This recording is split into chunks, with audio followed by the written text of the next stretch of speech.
사도신경으로 신앙 고백하십니다. 나는 전능하신 아버지 하나님 천재 창조주를 믿습니다. 나는 그의 유일하신 아들 우리 주 예수 그리스도를 믿습니다. 그는 성령으로 잉태되어 동정노 마리에게서 나시고 본디오 빌라도에게 고난을 받아 십자가에 못 박혀 죽으시고 장사된 지 사흘 만에 죽은 자 가운데 다시 살아나셨으며 하늘에 오르시어 전능하신 아버지 하나님 우편에 앉아 계시다가 거기로부터 살아있는 자와 죽은 자를 심판하러 오십니다. 나는 성령을 믿으며 거룩한 공교회와 성도의 교제와 죄를 용서받는 것과 몸의 부활과 영생을 믿습니다. 아멘. 오늘 아침에 하나님께서 우리 모두에게 주시는 생명과 진리의 말씀은 시편 130편 말씀입니다. 1절에서 마지막 8절까지 한 절씩 교독하시겠습니다. 여호와여, 내가 깊은 곳에서 주께 부르짖었나이다.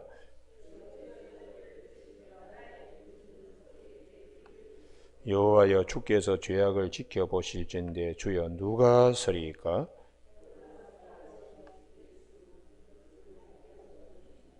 나곧 내 영혼은 여호와를 기다리며 나는 주의 말씀을 바라는도다.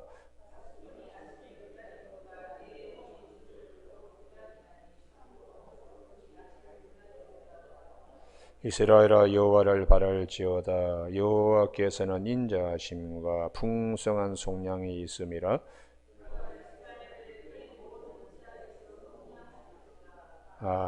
오늘은 4절 말씀. 그러나 사유하심이 주께 있음은 주를 경외하게 하심이니이다 하는 말씀으로 죄 사함의 은혜라는 제목으로 말씀을 나누겠습니다.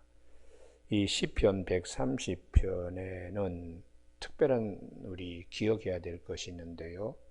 그 어거스틴이 마지막 임종 무렵에 그의 침상에 시편 130편 4절을 써놓고 임종을 맞이하는 시간까지 이 4절을 암송했다 했는 그런 시편입니다.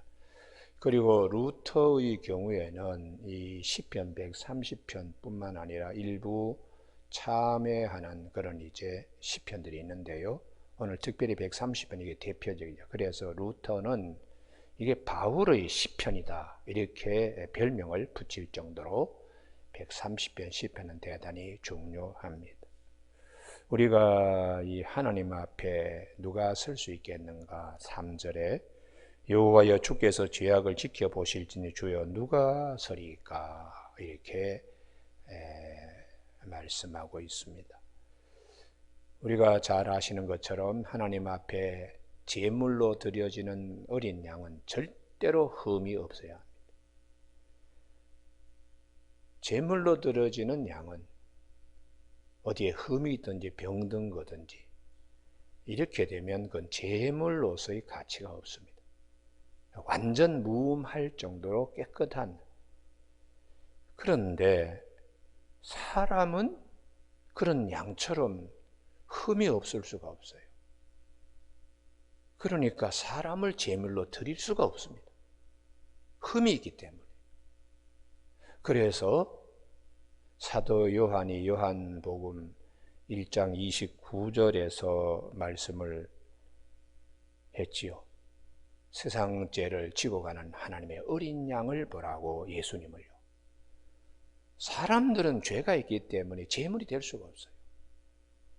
그런데 하나님의 아들 예수 그리스도는 죄가 없으신 분이니까 하나님의 어린 양, 세상의 모든 죄를 대신 지고 가실 하나님의 어린 양이요.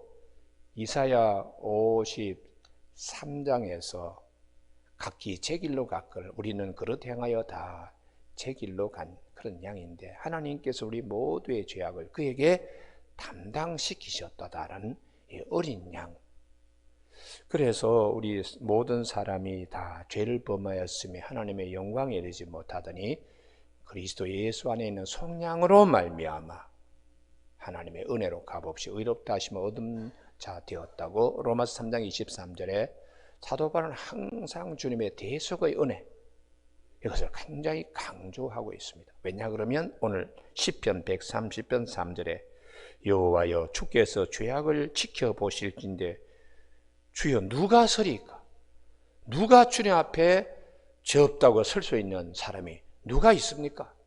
그래서 로마서 3장 10절에 모든 사람이 다 죄를 범하였음에 이렇게 말씀하고 있고, 그래서 로마서 4장 25절에 예수님은 우리의 죄 때문에 내줌이 되고 우리를 의롭다 하기 위하여 다시 살아나셨다고 그렇게 말씀하고 있습니다. 그리고 고린도전서 15장 3절에 예수님께서 십자가에 못 박히신 것은 성경대로 우리 죄를 위하여 십자가에 못 박히셨다고 그렇게 교회에 가르쳐주고 있습니다. 우리가 이 죄 사함의 은혜, 사람은 그 아무리 뛰어난 자라도 죄 사는 권세가 없을 뿐만 아니라 마음의 죄를 품고 죽습니다. 대표적인 경우에 다윗입니다. 이스라엘의 임금들 가운데 다윗보다 더 앞설 수 있는 임금은 없습니다. 그래서 아브라함과 다윗의 후손 예수 그리스도의 세계 족보라고 마태복음 1장 1절에서 말씀, 다윗보다 앞설 수 있는 임금은 아무도 없습니다. 그런데 그 다윗도 마지막 죽을 때에 입과 마음이 달랐습니다. 우리가 대표적으로 다윗이 바세바를 범하고 하나님이 그 가정에 준 큰 벌이 몇 가지 있잖아요. 그 중에 하나가 왕자 압살롬이 아버지를 몰아내는 겁니다. 그래서 압살롬 나은을 당했을 때에 특별히 사울 집안이 베냐민 지파가 박수를 쳤어요.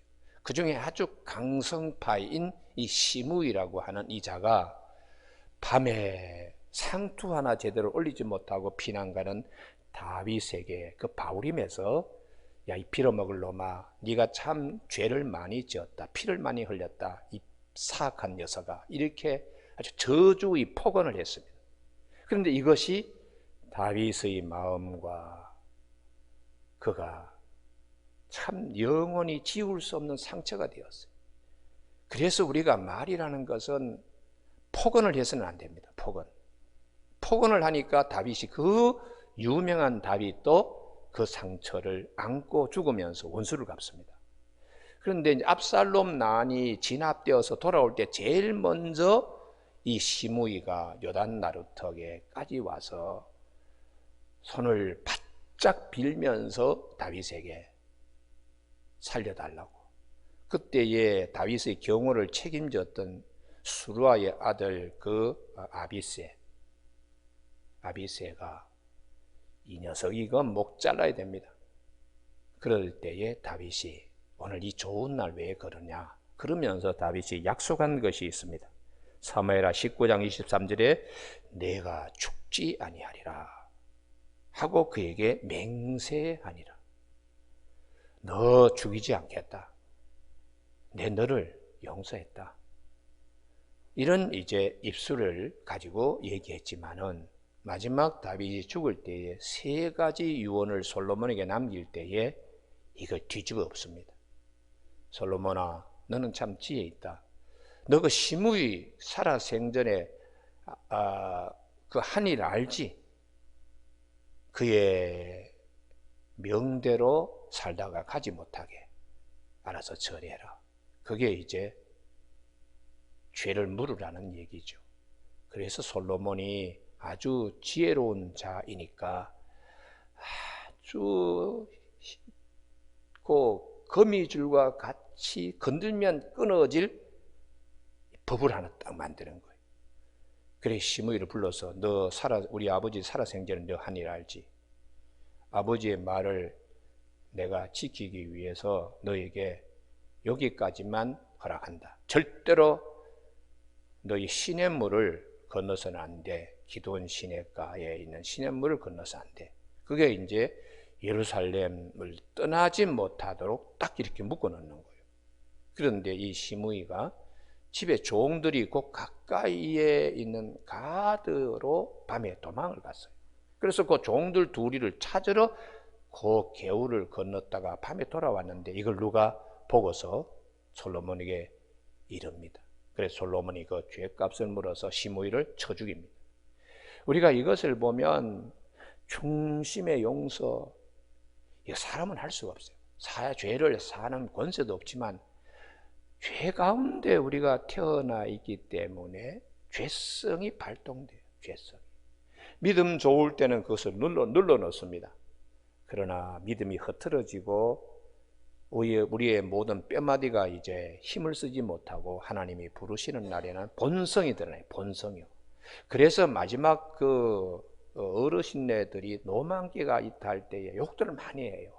뭐 억울한 거. 그 마음의 상처들이 분출되는 거죠. 그전에는 인격으로 다 눌러놓고 했다가 이게 이제 인격으로 제어가 되지 않으니까 그때는 다 튀어나오는 거예요.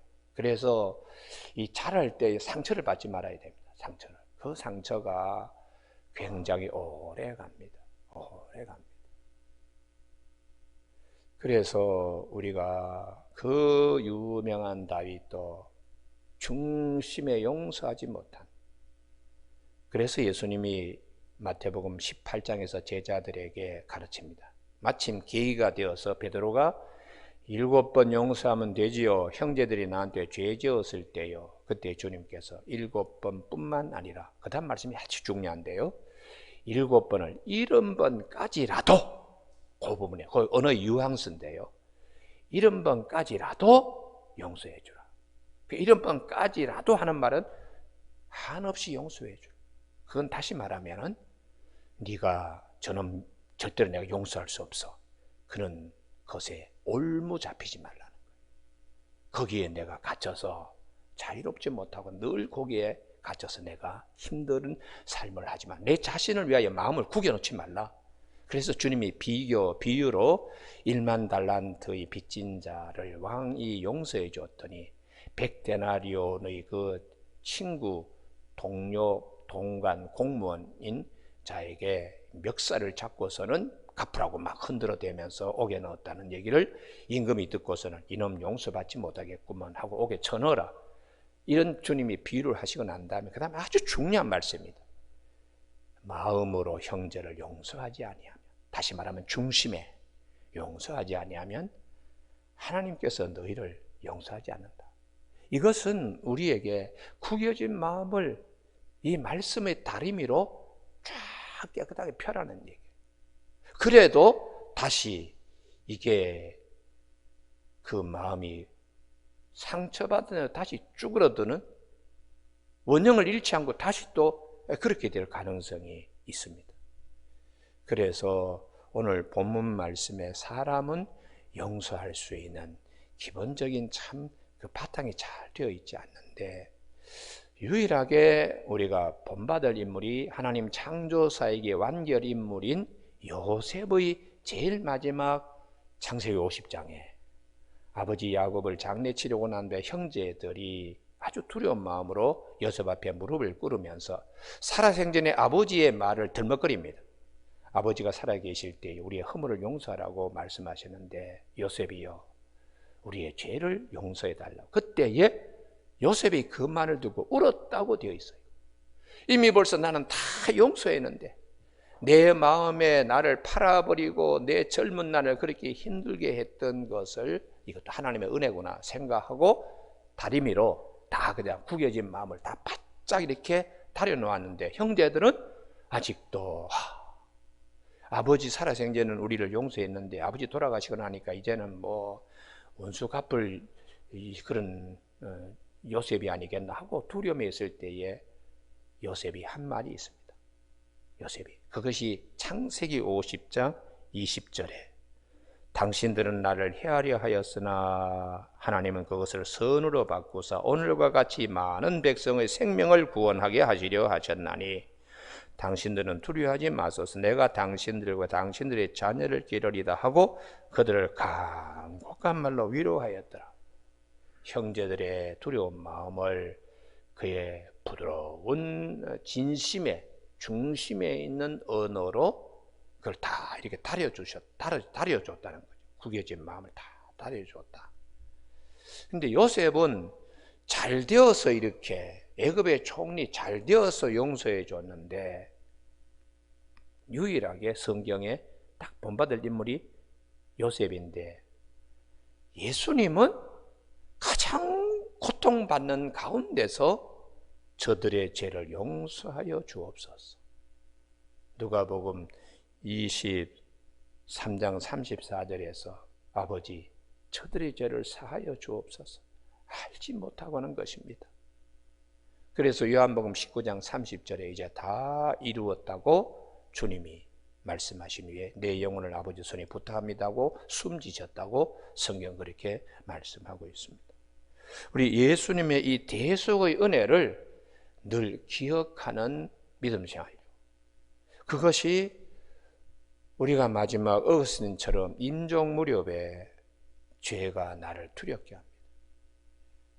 그때에 이 시편 130편 4절에 사유하심이 주께 있습니다. 할렐루야. 이 말씀이 나를 그때에 붙들어 주는 거예요. 할렐루야. 예. 네, 그리고 우리가 그 다윗처럼 구겨진 마음으로 인정하는 그런 이제 어떻게 보면은 죽으면서도 칼에 피를 묻히잖아요. 손에 피를 바르는 일입니다. 그래서 하나님이 너 성전 건축 못해. 다 준비했지만은 손에 너무 피를 많이 발랐어. 군인으로서 전쟁 치르면서 사람을 많이 죽였죠. 그래서 너는 성전을 지을 수 없어. 하나님이 딱 부러지게 그냥 다윗의 청을 거절했습니다. 그래서 마지막 죽을 때도 그는 손에 피를 바르고 죽었어요. 왜 그런 유언을 남겼나? 우리는 그런 점에서 왜 예수님의 대속의 은혜를 마음 깊은 곳에 부하로 간직해야 하는가? 우리가 거기에 모든 죄인의 죄를 위하여 자발적인 십자가에 못 박히심이었습니다. 피할 길이 얼마든지 있었습니다. 하늘에 군대를 갖다가 불러내려도 될 수 있지만 이게 아버지의 뜻이 모든 인류의 죄를 대신하여 하나님의 어린 양이 되어야 하기 때문에, 그래서 창세기 3장 15절에 여자의 후손이 뱀의 머리를 짓밟게 원복음의 말씀을, 그 사이에 수많은 선지자들이 그분이 오셔서 우리의 죄값을 지불할 것이라고 하나님의 말씀이 이루어지도록 하기 위하여 주님은 자발적 십자가의 그 죽으심의 대속의 은혜를 우리에게 허락하여 주셨습니다. 그래서 아침에 우리 찬송 부른 것처럼 항상 우리 죄사함의 은혜를 기억하라고 찬송가 251장 놀랍다 주님의 큰 은혜 우리의 죄를 속하시려 갈보리 십자가 위에서 어린 양 보혈을 흘렸네. 주의 은혜 우리의 죄를 다 씻었네. 주의 은혜 우리의 죄를 다 씻었네. 이렇게 찬송을 우리가 아침에 부르는 것입니다. 그러면 주님의 죄 사함은 사유하심이 주께 있는데 죄를 흔적 없이 한 번에 다 지우시는 주님의 은혜가 있습니다. 사심의 권세도 주님이 가지고 계시면 완전히, 그래서 주님께서 이사야 1장 8절에 오라 우리가 서로 변론하자 너희의 죄가 주홍 같을지라도 눈같이 희어질 것이요 진홍같이 붉을지라도 양털같이 되리라. 그건 하나님이 죄를 기억하지 아니하신다는 것이죠. 그래서 이사야 43장 25절에 나곤 나는 나를 위하여 내 허물을 도말하는 자니 내 죄를 기억하지 아니하리라. 이게 하나님과 우리 사이의 차이입니다. 우리는 기억하지 않는다 하더라도 기억에 남습니다.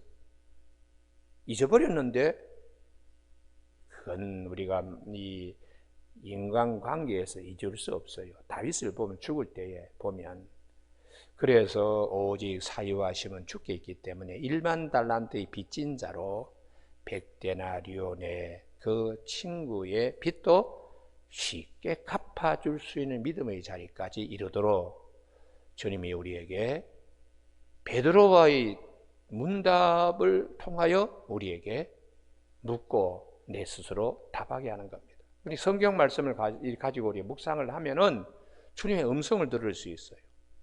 그 말씀은 곧 나에 대한 질문이에요. 그때에 내가 어떻게 하는가? 주님의 말씀으로 내 마음 구겨진 부분을 구석구석을 이걸 이제 다리는 높은 데를 낮아지게 하고 낮아진 곳을 높게 만드는, 인간이 살면서 사람 사이에서 얼마나 수많은 상처들이 있어요. 그 중에 상처가 이게 이제 언어에 대한 폭력입니다. 폭력. 말은 하지 않지만 속으로 죽일 놈이라고 이렇게 우리가 하면서 얼마나 많이 살아요. 지금 목회자이면서도 제일 죄 짓는 자리가 운전할 때입니다. 운전할 때. 참 뭐 그냥 상식 밖으로 이렇게 할 때에 나도 모르게 속에서 목회자로서 적당치 않는 언어가 아주 쉽게 거침없이 이게 나오는 거 보라. 내 입에 파수꾼을 세워 주시옵소서. 이제 교인들하고 같이 신방 갈 때는 교인들이 있으니까 이게 어느 정도 통제가 되냐. 혼자 차를 몰고 갈 때는 아무도 보지 않는데 나도 모르게 이게 튀어나오는 거예요. 그래서 참 모든 사람이 다 죄인이구나. 오늘 아침 우리 주님께서 우리에게 말씀하십니다. 시편 130편에 여호와여 내가 깊은 곳에서 주께 부르짖었나이다. 이 깊은 곳은 고통의 늪이지요. 우리가 살면서 뭐 특별히 가족 식구들, 부모와 자식, 형제와 자매, 또 교회에서는 뭐 교우들 사이에, 직장에서는 직장 동료, 동네에서 동네 사람들, 멀리 바다 끝에 있는 사람들로 내 마음이 상처받지 않아요. 제일 늘 그냥 24시간 그냥 비비고 그냥 서로 얼굴을 맞대고 있는 사람들 사이에서 상처가 있고 아픔이 있고 용서하고 용서받지 못할 이런 이제 일들을 우리가 사는 것이죠. 주여 내 소리를 들으시며 나의 부르짖는 소리에 귀를 기울이소서. 내가 기다리고 기다렸더니 주께서 나의 부르짖음을 들으시고 나를 깊은 웅덩이와 수렁에서 나를 끌어올리시는 하나님. 여호와여 주께서 죄악을 지켜보실진데 주여 누가 서리까 하고 기억하는 거예요. 근데 하나님은 나는 기억하지만 하나님은 나는 기억하지 않는다. 그래서 이사야 43장 18절에 이전 일을 기억하지 말며 옛날 일을 생각하지 마라. 하나님은 기억하지 않는다. 근데 나는 이걸 기억하지 않고 찾고 있어요. 그래서 고린도 후서 5장 17절에 누구든지 그리스도 안에 있으면 새로운 피조물이라. 보라 이전 것은 지나갔으니 새 것이 되었다고. 기억하지 말라. 기억하지 말라고. 4절 이게 원문은 키, 왜냐하면 이렇게 되어 있는데 이걸 역접 부사로 그러나라고 번역을 했습니다. 사유하심이 주께 있으면 주를 경외하게 하심이니이다. 오직 그냥 용서받을 길은 하나님 앞에 하나님 한 분 예수 그리스도의 어린 양 보혈의 피로 용서받을 수 있어요. 아침에 기도하실 때에 우리의 모든 걸 그 지금도 흐르는 보혈에 담구어서 씻어낼 수 있는 아침 되어서 이제 두 번 다시 우리가 그런 일로 마음이 구겨진 일이 원상태로 돌아가지 않도록 이게 치유의 축복입니다. 치유의 축복. 5절 다 같이 읽으실까요? 시작.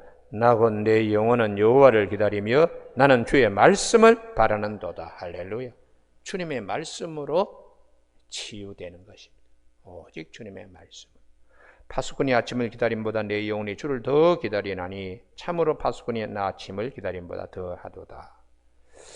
아마 이 본문 성전에 올라갈 때에 많은 사람들이 죄 문제로 하나님의 성소를 찾을 때 이 4절 말씀으로 성전의 사유하심이 주께 있다.